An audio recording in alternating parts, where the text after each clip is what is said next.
It was late winter in 1944. A lamp glowed amber in the corner of a modest bedroom somewhere in the American Midwest. The frost had thickened over the inside of the windows, its fingers creeping in crystalline patterns like branches reaching for a warmth they would never touch. Beneath that glass, a woman sat at a wooden desk, head bowed, pen in hand, eyes tired but steady. Eleanor Monroe had written 88 letters before this one. Tonight would be the 89th. She dipped the nib of her pen into a small inkwell, the kind James had bought her from a market stall back when money was tight, but time was theirs. Her fingers trembled slightly, not from the cold, but from the knowing, the absence that had hardened from a question into a presence. 2 years had passed since she last heard his voice, and still she wrote, "My dearest James, it snowed again today. The kind of snow that mutes everything, even the wind. Do you remember that Christmas in '41, the one where we burned the roast but danced anyway in our socks? I keep the photograph from that day in the hall, the one where you're holding me like the world hadn't yet turned cruel." Her letters were never returned, not once. Not a single envelope bore the smear of foreign dust or the coarse rubber stamp of "received." But she didn't write for reply. She wrote because if she stopped, he might disappear completely. The paper gave her something the war had stolen, a ritual of hope. Outside, the war thundered on. But in that room, it was quiet. That same quiet that filled the church when they first met, when she dropped her hymnal and he bent to pick it up. That quiet in the town hall during blackout dances, where strings of dim bulbs swung above heads and laughter sounded nervous, like it knew how fragile joy had become. In sepia-toned flashbacks, we see Eleanor's world before it fractured. She and James, walking by the river, tossing crusts to geese and talking about California. A snapshot of his enlistment, her fingers white around the letter from the War Department. Their rushed wedding, only 2 weeks before his deployment. That final kiss at the station, steam curling like ghost's breath between them. "Write me," he'd said, gripping her waist with hands not yet hardened by gun oil. "Every week. Doesn't matter if I can't answer. Just keep writing." She had. Back then, war letters took strange routes, folded into V-mail, censored, copied to microfilm to save space, then enlarged again and printed in forward bases. Thousands traveled from quiet kitchens in Iowa or Alabama or Cornwall, passing through sorting stations in New York, London, Naples. Some never made it past the Atlantic, sunk with the ships that carried them. James Monroe had been assigned to the 36th Infantry Division. The last she knew, he was somewhere near Anzio, Italy. Mud and mortars and stalled tanks. She'd traced the maps, marked each town mentioned in the sparse army updates. But after February, silence. It was the same with many women in towns like hers, women who learned to measure time in absence. Milk deliveries, church bells, telegrams. And then one came. A Western Union courier stepped onto her porch on a rainy afternoon in March, his coat dark with water, his eyes unreadable. "The Secretary of War regrets to inform you. Your husband, Private First Class James Monroe, is missing in action. Not dead, not captured. Just gone, swallowed by smoke and soil." Eleanor sat in the doorway for hours after the man left, the telegram clenched in her lap, her pen on the step beside her. Her neighbor brought tea. Someone covered her shoulders. But no one told her to stop writing. So she didn't. There is a quiet tragedy in how far letters can travel.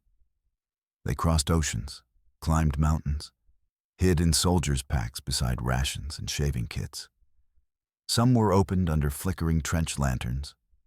Others never left the postmaster's crate. War had turned words into ghosts. In Europe, we see James, or what remains of his shadow, a blurred glimpse among trees in the distance, boots sinking in Anzio mud, the scream of artillery in the distance. We don't know if he saw her letters, but maybe, just maybe, one reached him. Maybe he carried it near his chest, over his heart, near the warmth that memories can sometimes lend to the dying. It is in this gap, between known and unknowable, that the weight of the story rests. Eleanor wrote every Thursday, 89 times. She folded each letter with care, kissed the corner, and slipped it into the same battered mailbox at the end of the lane. The postman never said a word. As the section closes, we return to her room. The camera lingers on her latest letter, the ink still drying. If I could follow my words across the ocean, I would. I would walk every battlefield. I would wait at every outpost, just for a chance to see you reading one line, even if it's the last. She seals it, stares out the frost-laced window. The war was not yet over, and neither was she. The snow fell sideways, not in gentle flakes, but in wind-lashed waves that stung skin like glass. In the black forests of the Hurtgen, west of the Siegfried Line, it was not battle that killed most men. It was cold, mute, merciless, endless. Private James Monroe had not written in over a month. Somewhere between the static-laced field radios and the blood-soaked logbooks, his name had slipped. One moment, he was with his squad, trudging through the muck under the gray canopy of the German winter. The next, nothing. The 28th Infantry Division had been fighting in the Hurtgen Forest since early November 1944, a place the High Command barely mentioned in communiqué. Too grim, too slow, too costly. The forest was thick with fir and pine, trees so dense they blotted out the sun. Branches tangled above shell-blasted trails. Frozen mud clung to every boot. If war had a purgatory, this was it. James was last seen near Wassenack, part of a patrol tasked with reinforcing the crumbling right flank after a German counterattack scattered several rifle squads. His unit had taken heavy fire. Mortars screamed through the canopy and exploded in muffled thuds, kicking up snow and dirt. Men disappeared into foxholes dug too shallow to shield them. The screams were brief. Either they were killed instantly, or the forest swallowed their sound. At some point, James became separated. No one knew how. No one saw him fall. A medic remembered seeing him duck behind a tree before a mortar struck nearby. After that, the line was pushed back. No one went looking. There was no time. The next day, snow covered everything, and James was gone. Being missing in war is not poetic. It's not a noble question mark. It's an erasure, violent and sudden. For Eleanor, the telegram said, "missing in action." But for James's comrades, it meant something far colder. They marked his name in the unit journal with a slash, a blank note. No time to mourn, just move, survive, report. In those forests, entire patrols disappeared in the white. Men wandered off course by 50 yards and froze to death beneath trees. Stretchers were left behind when artillery rained down too fast. The wounded died alone. Snow buried them all, friends and enemies alike. Crows circled over disturbed branches. Wolves padded through trails once lined with mines, and the names of those who vanished drifted into silence. James Monroe's name appeared one last time in the 112th Infantry's Daily Dispatch, recorded December 3, 1944. Private J. Monroe did not report back with unit, presumed lost. That was it. The Hurtgen Forest claimed over 33,000 American lives in that brutal winter. and even more German defenders perished in their bunkers and ambush sites. The fight was a grinding nightmare, not of sweeping charges or strategic breakthroughs, but of men digging their own graves to stay warm, of rifles rusting in wet slings, of boots cracking from cold. James may have been wounded and crawled beneath a fallen log, hoping someone would return. Or perhaps he was captured. One of the unlucky few marched in silence through the woods, hands raised to German sentries in snow-covered white cloaks. Maybe he bled out beside a tree, a letter from Eleanor in his coat pocket, stained but folded, unread. We don't know. What we do know is this: no body was ever found. No fellow soldier remembered his final cry. No grave bears his name.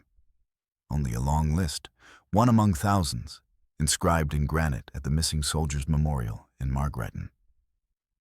The silence grew louder back home. Eleanor's letters became longer, more detailed. She described the weather, the neighbor's garden, the new dress she made from old curtains. She even mentioned the ration stamps and how the butcher's boy tried to slip her extra meat. She thought James would have found that funny. But something in her tone began to shift. She no longer wrote to be heard. She wrote to remember, to anchor a voice that was slipping from the wind. Meanwhile, back in the frozen woods, a German unit combed the area in early December, sweeping for signs of American scouts. One journal entry from a Feldwebel, later recovered after the war, mentions a body found near a frozen stream. An American, face turned to the ice, still clutching a letter in one hand. No movement. Snow had sealed his coat to the ground. No identification. The paper was too soaked. No one knows if it was James. The coordinates match the area he last operated in. But even war's records become unreliable and cold like that. So we return to the image. A soldier under snow. A letter in his hand. A name lost to fire, frost, and silence. There is something especially cruel about the way war loses people. Not with ceremony, not with certainty, just absence. Like breath held too long, like a room gone still. James Monroe had brown hair, a crooked tooth, and a laugh that once made Eleanor drop her sewing needle. He liked peach jam and hated wet socks. He was 19 when he enlisted, 22 when he vanished. And now he belonged to the war, not as a hero, not as a martyr, just a question mark carved into stone. The section closes on a slow pan through the woods, winter still holding its breath. No gunfire, no boots, just snow. And beneath it, perhaps, a letter, still waiting to be read. The war ended the way thunder does. Slowly, reluctantly, with echoes that refused to fade. In the spring of 1945, the world came alive again. Streets filled with parades, brass bands played under banners that said victory. And people kissed strangers in the light of newsstands that no longer whispered casualty lists. But in one small house at the edge of town, the silence remained. Eleanor Monroe stood at her window as church bells rang through the rain. Flags waved from every porch on the street, fluttering like voices shouting, "He's coming home." She didn't hang one. She didn't have to. Her window still bore the same blue star banner it had for 3 years. The one that told the neighbors she had someone out there, fighting. But in her heart, she knew the truth no telegram would confirm. James was gone. The letter never came. The grave was never found. All she had were the echoes of his laughter, his handwriting, his promise that he would return before the lilacs bloomed again. And now the lilacs had returned without him. That same spring, Eleanor went into labor. It was the same week the newspapers announced that Hitler was dead, and Germany had surrendered. People cheered in the streets while she lay in a hospital bed. Gripping the sheet so tightly, her knuckles turned white. The nurses whispered that it was fitting. A child born on the day peace returned. But for her, it wasn't peace. It was a reminder that the war had taken one life and left another in her arms. She named him Samuel James Monroe.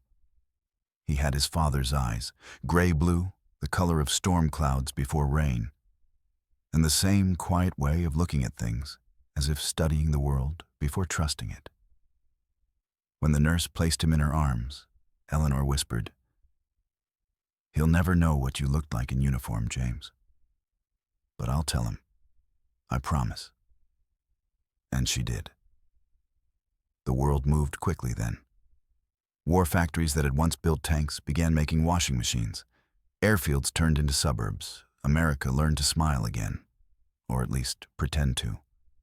Men came home, some whole, some not. They stepped off trains to brass bands and banners, kissed their wives, lifted their children high. But not everyone came home. For every crowd gathered on the platform, there was one woman standing alone, holding a photograph, waiting for a name that never echoed from the loudspeaker. Eleanor was one of them. She didn't cry that day. She just folded the telegram again and tucked it inside the box where she kept all of James's letters. Then she placed Samuel's birth certificate beside them, as if the two belonged to the same unfinished story. Life went on in quiet fragments. She found work at the local post office, the same one that had once sent her letters to the front. It was practical, she told herself. But in truth, she couldn't bear to leave that place behind. Sometimes, when sorting the overseas mail, she'd run her thumb across the envelopes addressed in a soldier's hand, the ink slightly smudged from trench rain. Every year, on Samuel's birthday, she wrote one more letter to James. Not about the war, not about loss, but about life. "He's walking now," she wrote in 1946. "You should see how he looks at the sky, as if he knows something I don't. He said your name today," she wrote in 1947. "I think he knows it means love. He's starting school," she wrote in 1949.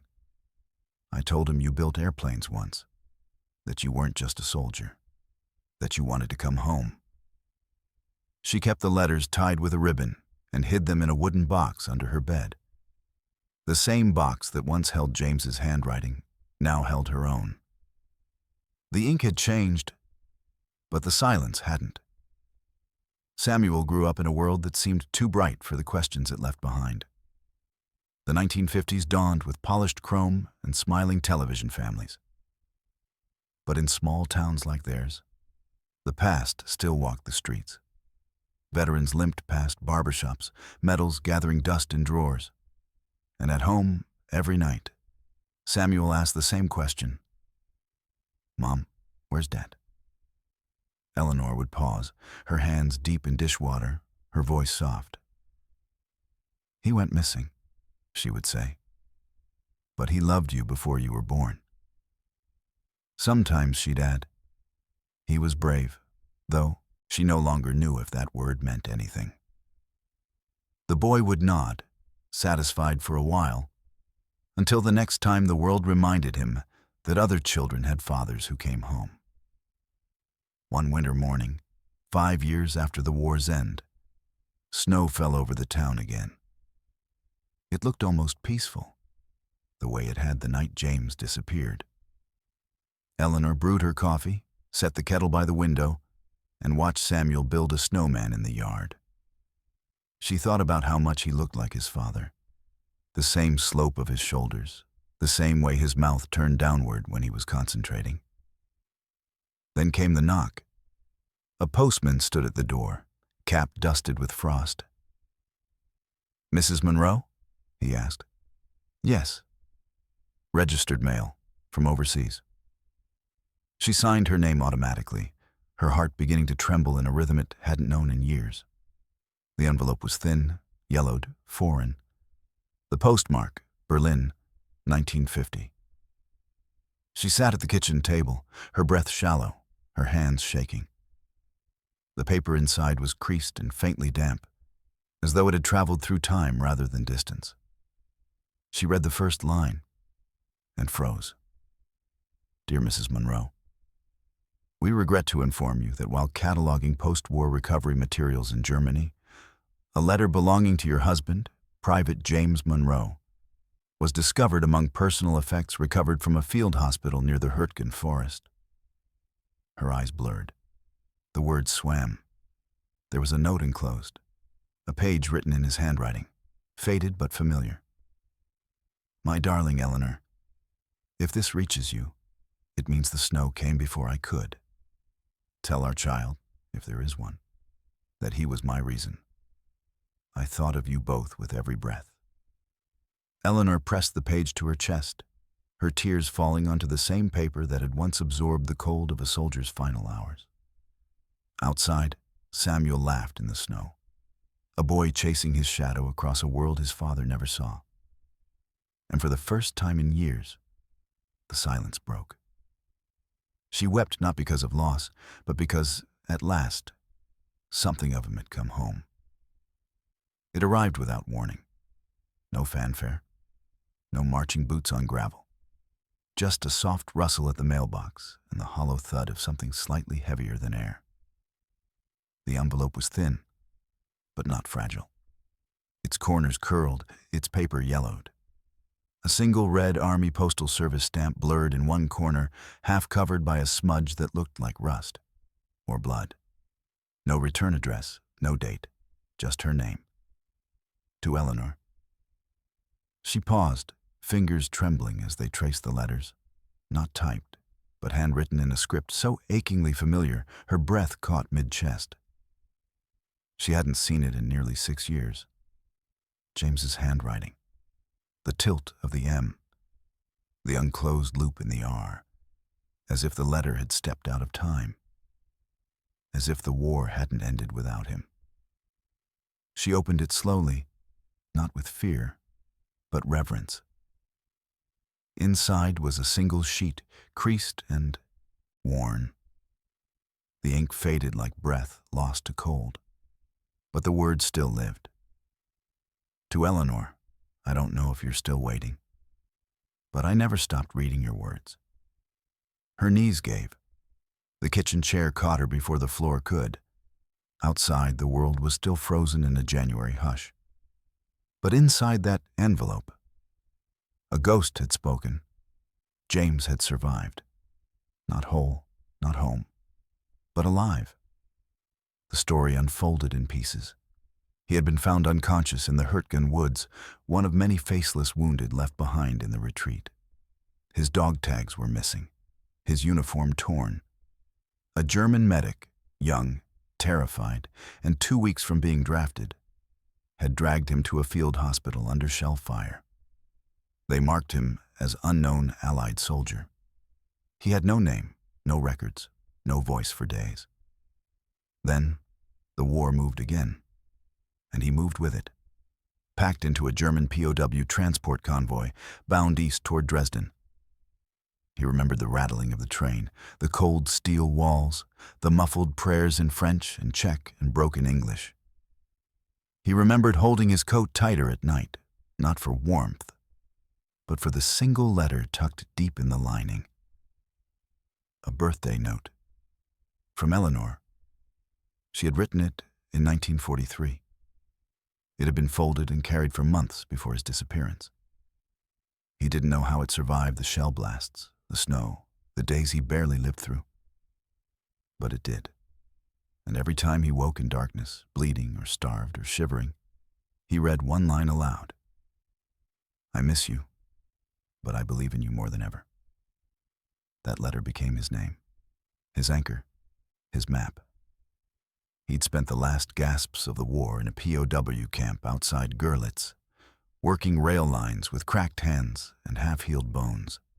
He was freed not by American tanks, but by Soviet troops, marching west like fire, liberating as they went but too disorganized to track each freed man. James was swept into the chaos, another uniformless figure in a sea of displaced souls.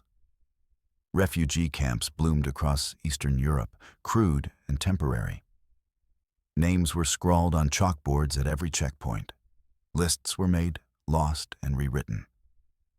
In Belgium, a Red Cross worker told him, "You're not on any of the missing rosters." "I was," he said. "I think I was." "Do you have family?" "I did," he said. "I hope I still do." His voice cracked when he said her name. Eleanor and Samuel. He had guessed, or hoped, she would have named the boy after his grandfather. But he didn't know. For 5 years, James drifted through the wreckage of peace. Berlin, Antwerp, Paris. He worked odd jobs, filled out forms, waited for replies that never came.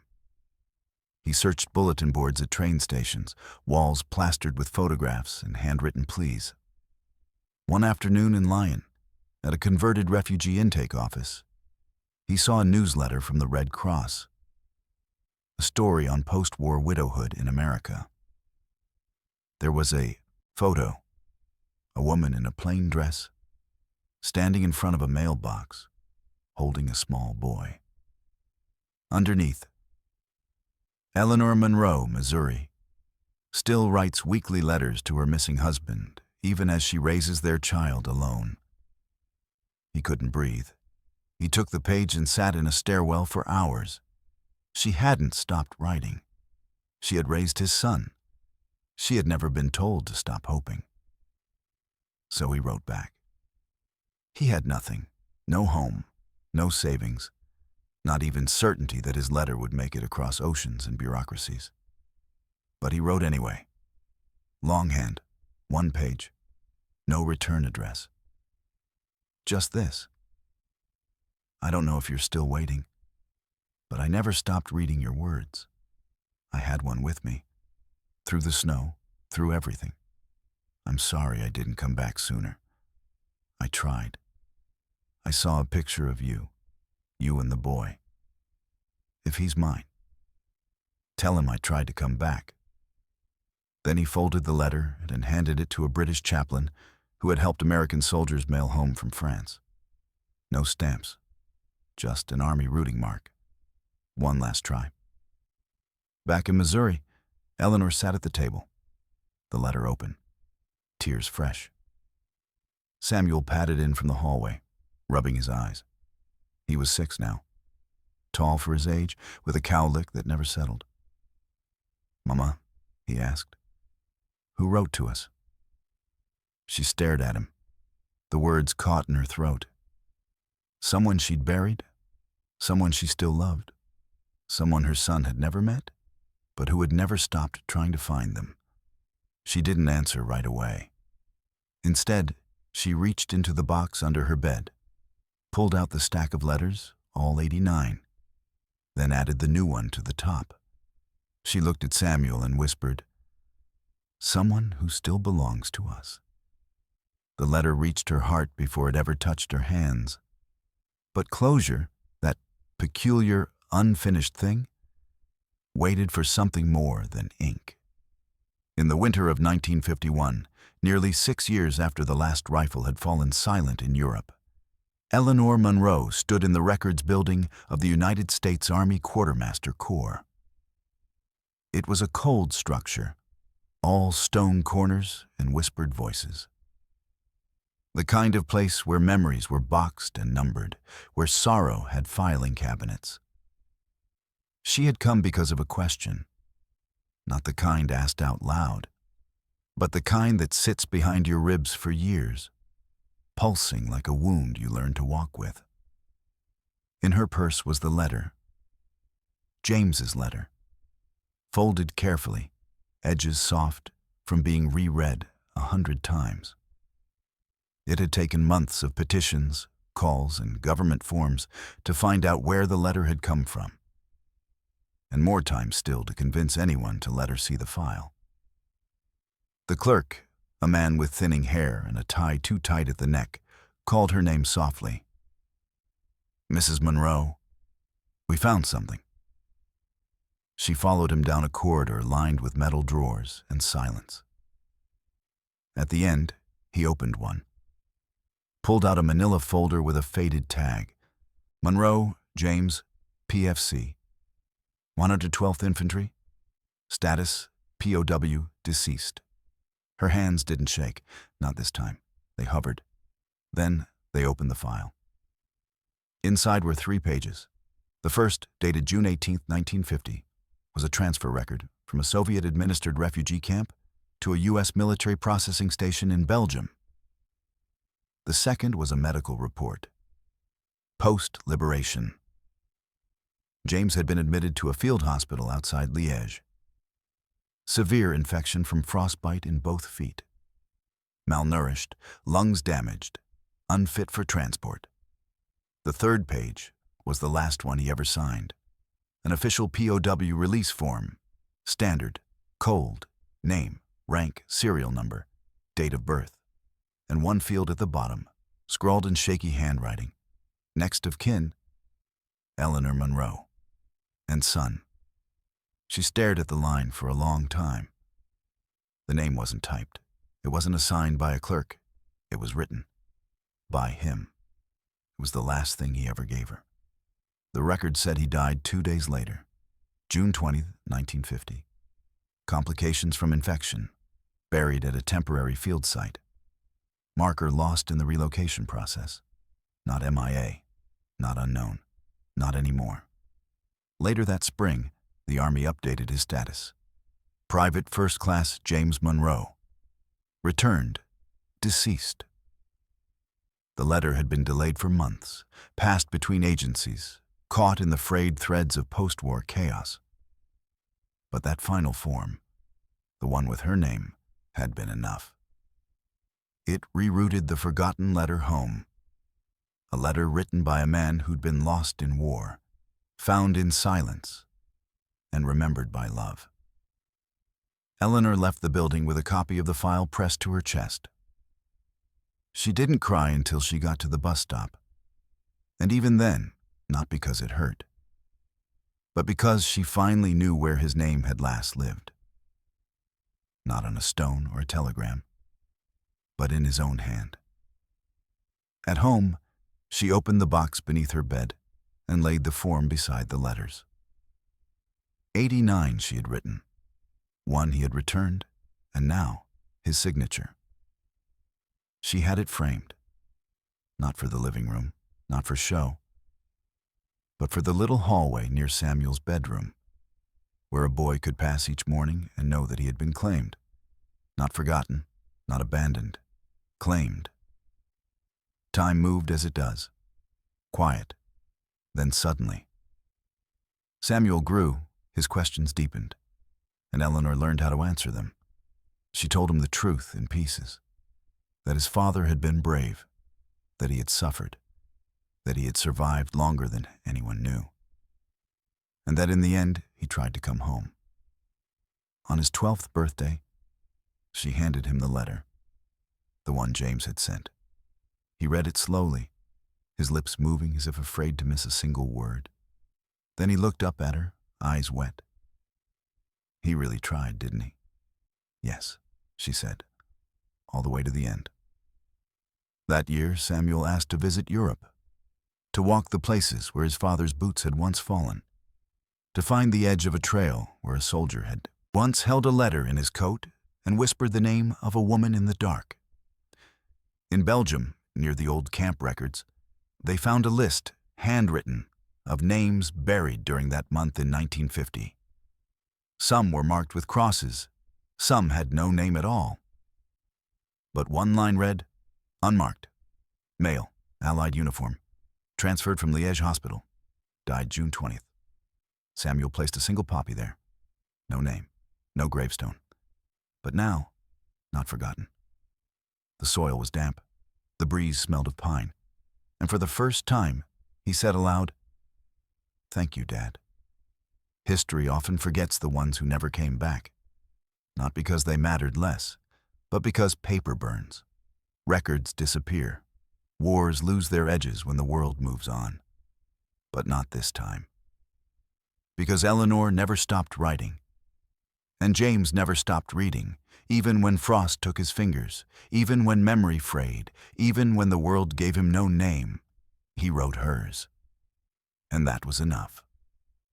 Some stories are not about heroes who came home, but about love that never stopped walking toward the door, even when it had no feet left to stand on, even when the snow had buried the road, even when it took 6 years for a single letter to arrive. The camera fades out on a nameless field in Belgium. A poppy flutters in the breeze, and somewhere beneath it, a soldier rests, unmarked, but not unloved.